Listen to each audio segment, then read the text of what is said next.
اگر نوکری نہیں مل رہی تو اس کے لیے کون سا وظیفہ کرنا دیکھو اگر نوکری نہیں مل رہی، سب سے پہلے دیکھا جائے کہ یہ نوکری نہ ملنے کے پیچھے وجہ کیا ہے، نظر بد ہے، جادو ہے، جنات ہے، بدعمالیاں یا کیا ہے. بندے کو خود ہی پتا ہوتا میری نوکری نہیں مل رہی، تو سب سے پہلے اس کی رکاوٹیں دور کرنے کے لیے پڑھائی کی جائے. ٹھیک ہے. یہاں پہ سورہ فلق پڑھی جائے سب سے پہلے. نوکری کی رکاوٹیں دور کرنے کے لیے سورہ فلق 100 ٹائم پڑھیں، 11 دن کا عمل کریں اور سارا دن کھلا سورہ فلق پڑھیں. اور یہاں پہ 41 مرتبہ پانی پہ دم کر کے بھی روزانہ پئیں. 11 دن کا عمل کر کے صرف پہلے رکاوٹیں دور کریں. نوکری ہو، کاروبار ہو، کوئی بھی مسئلہ ہو، یہاں پہ رکاوٹیں دور کرنے کے لیے نیگیٹیوٹی، کیونکہ یہ نیگیٹو اورا کو دور کرے گی. اس کے بعد رزق کا وظیفہ کریں. اچھا، رزق کا وظیفہ بھی 2-3 طرح سے کیا جاتا ہے. اگر آپ نے سورہ یاسین پڑھنی ہے رزق میں، رزق کی تنگی کو دور کرنے کے لیے، کئی لوگ صرف پیسے کے لیے پیسے کو فوکس کرتے ہیں. کئی لوگ کہتے ہیں کہ پیسے کو حاصل کرنے میں جو رکاوٹیں آ رہی ہیں نا وہ دور ہوں. بالکل ایسے. دیکھیں یہ اس کی مثال ایسے ہی ہے کہ آپ نے اپنے جسم میں جو چیزیں آپ کو نیگیٹیوٹی پھیلا رہی ہیں اس کو ختم کرتے ہیں نا، پازیٹیوٹی آٹومیٹک آ جاتی ہے. ایک دریا بہہ رہا ہے اور دریا میں اگر درمیان میں چیزیں رکھ کے، سامان رکھ کے اس پانی کو روک دیا گیا تو وہ جو پانی ہے، بہاؤ ہے، وہ تو کم ہو گیا نا. اور جب آپ نے رکاوٹیں دور کی، وہ جو بہاؤ، جو اینٹیں یا کوئی چیزیں پڑی ہیں اس کو اٹھایا تو آٹومیٹک بہاؤ بہنا شروع ہو گیا. تو سب سے پہلے رزق کی تنگی کے لیے اس کی رکاوٹیں دور کرنے کے لیے عمل ہوتا ہے. یہاں پہ میں ایک بڑا مجرب عمل آپ کو بتا دیتا ہوں. رزق کی رکاوٹیں دور کرنے کے لیے وہ سورہ یاسین کی پہلی 9 آیات، ٹھیک ہے، یہ یبصرون تک منتا ہے. ٹھیک ہے. بسم اللہ الرحمن الرحیم. یاسین والقرآن الحکیم انک لمن المرسلین علی صراط مستقیم تنزیل العزیز الرحیم لتنذر قوما ما انذر آباؤہم فهم غافلون لقد حق القول علی اکثرهم فهم لا یؤمنون انا جعلنا فی اعناقهم اغلالا فهی الاذقان فهم مقمحون وجعلنا من بین ایدیہم سدا ومن خلفہم سدا فاغشیناہم فهم لا یبصرون. جب یبصرون پہ آؤ گے تو پھر آپ نے بسم اللہ سے شروع کرنا ہے. تو یہ آپ نے 19 مرتبہ، ٹھیک ہے، 19 ٹائم کنٹینیوس ایسے ہی بسم اللہ سے پڑھ کے پانی پہ دم کر کے پئیں، رکاوٹیں دور کرنے کی نیت سے. اچھا، یہ نہ صرف آپ کی لا علاج بیماریوں کے لیے مجرب ترین ہے بلکہ آپ کی نیت بڑی اہم ہوتی ہے. یاد رکھنا، آپ نے کوئی وظیفہ، کوئی پڑھائی، کچھ بھی کرنا ہے نا، اس کے لیے نیت بہت کاؤنٹ کی جاتی ہے. اس کی مثال ایسی ہے کہ نبی کریم صلی اللہ علیہ وآلہ وسلم ایک دفعہ صحابہ کے ساتھ ایک مکان پہ گئے، ایک صحابی کے مکان میں. تو نبی پاک صلی اللہ علیہ وسلم نے جب مکان کے کمرہ دیکھا تو وہاں روشن دان تھا. آپ صلی اللہ علیہ وآلہ وسلم نے پوچھا کہ یہ روشن دان کس لیے بنایا؟ انہوں نے کہا کہ یا رسول اللہ صلی اللہ علیہ وسلم اس میں سے ہوا آئے. تو نبی پاک صلی اللہ علیہ وآلہ وسلم نے فرمایا اگر یہ نیت کر لیتے کہ اس روشن دان سے اذان کی آواز آئے تو تمہیں اذان کا ثواب بھی ملتا اور ہوا تو آنی ہی آنی تھی. تو جب آپ وظیفہ کرتے ہیں تو اس میں آپ کی نیت بڑی کاؤنٹ کرتی ہے. آپ نے وظیفہ رزق کی بندش ختم کرنے کے لیے کیا ہے، یا رزق بڑھانے کے لیے کیا ہے، یا رزق کے اوپر جو اثرات ہیں اس کو ختم کرنے کے لیے کیا ہے، یا رزق کی فراوانی جو آپ مزید چاہتے ہیں اس کے لیے کیا ہے. اور وہاں پہ کلام بھی بڑے کاؤنٹ کرتے ہیں.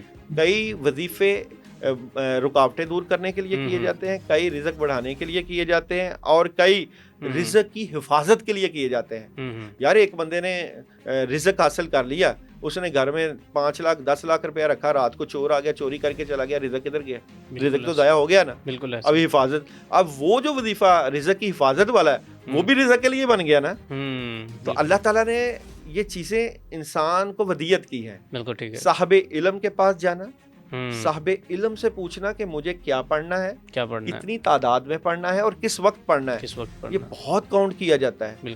اب لوگ یہ کرتے ہیں کہ اپنی مرضی سے وظیفہ سلیکٹ کرتے ہیں، جی ہم سورہ اخلاص پڑھتے ہیں پیسے آ جائیں گے. تعداد بہت کاؤنٹ کرتی ہے. ایک بندے کا نام ہے، ہم جب روحانیت میں ہوتے ہیں تو ہم سب سے پہلے نیمرولوجی سے اس کا اعداد نکالتے ہیں، اس کے اعداد. ایک بندے کے اعداد 68 ہے، ہم کہتے ہیں جی 68 آپ کے نام کے اعداد ہیں، اس کو ڈبل کر دو. ڈبل کر کے جو اعداد کی قیمت نکلے گی اس کے مطابق اسم الحسنہ سے کوئی جو بھی اسم الحسنہ اس کے نام سے اٹیچ ہے اس کا اسم اعظم کہلاتا ہے. اتنی تعداد میں پڑھنا شروع کر دو، بڑا زبردست مجرب عمل بن جاتا ہے. اسی طرح لوگ رزق کے تنگی کی وجہ سے پریشان ہیں تو اسم الحسنہ میں ایسے اسم الحسنہ موجود ہیں جو کہ رزق کی تنگی کو دور کرتے ہیں. جیسے کہ یا اللہ، یا وہاب، یا رزاق، یا فتاح، یا وکیل، یا واجد. ان کو اکٹھا پڑھ سکتے ہیں، یا اللہ، یا وہاب، یا رزاق، یا وکیل، یا واجد، اکٹھا پڑھ کے ایک تسبیح. کریں اپنے رزق کی تنگی کو دور کرنے کے لیے. اب یہاں پہ کاؤنٹ کرتا ہے کہ آپ نے رزق کا وظیفہ کرنا ہے اگر یا اپنے کام کے لیے کچھ بھی پڑھنا ہے تو آپ کا دھیان کدھر ہو. بالکل ٹھیک ہے. دیکھو جی اللہ تو ہر طرف موجود ہے, مطلب کہ آپ کو اللہ کے ساتھ جو کنیکشن اپنا دھیان بحال کدھر کرنا ہو, ہوگا. دھیان بہت کاؤنٹ کرتا ہے.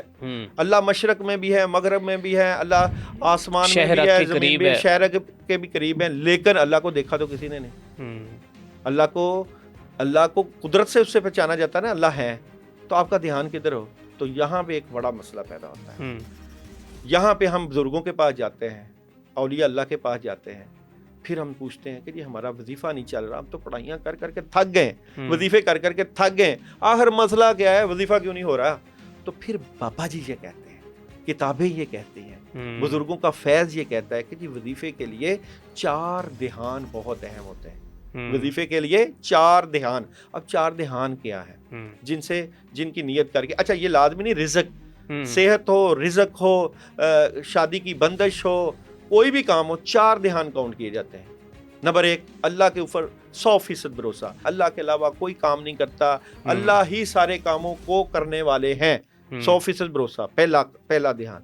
دوسرا دھیان, جو آپ کو بتا رہا ہے وظیفہ یا پڑھائی, اس کا تعلق بزرگوں کے ساتھ کتنا ہے, اس کے ساتھ بزرگوں کی دعا کتنی ہے, کیا وہ فیض یاب ہے بزرگوں سے, اولیاء اللہ سے یا نہیں. اچھا یہاں پہ دوسرا دھیان. پھر تیسرا دھیان, آپ نے وظیفہ کون سا سلیکٹ کیا, یہ خود سے کیا یا جو دوسرے نمبر والا بندہ ہے اس کی چوائس سے آپ نے کیا.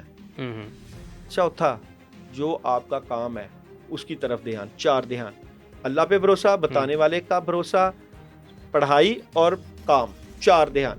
اب آپ کو میاں صاحب پتہ ہی نہیں ہوتا کہ آپ نے کس دھیان کی طرف توجہ کر کے پڑھنا ہے. کئی جگہ پہ کہا جاتا ہے کہ آپ نے جب پڑھائی کرنی ہے آپ کا اپنے مسئلے کی طرف دھیان ہو.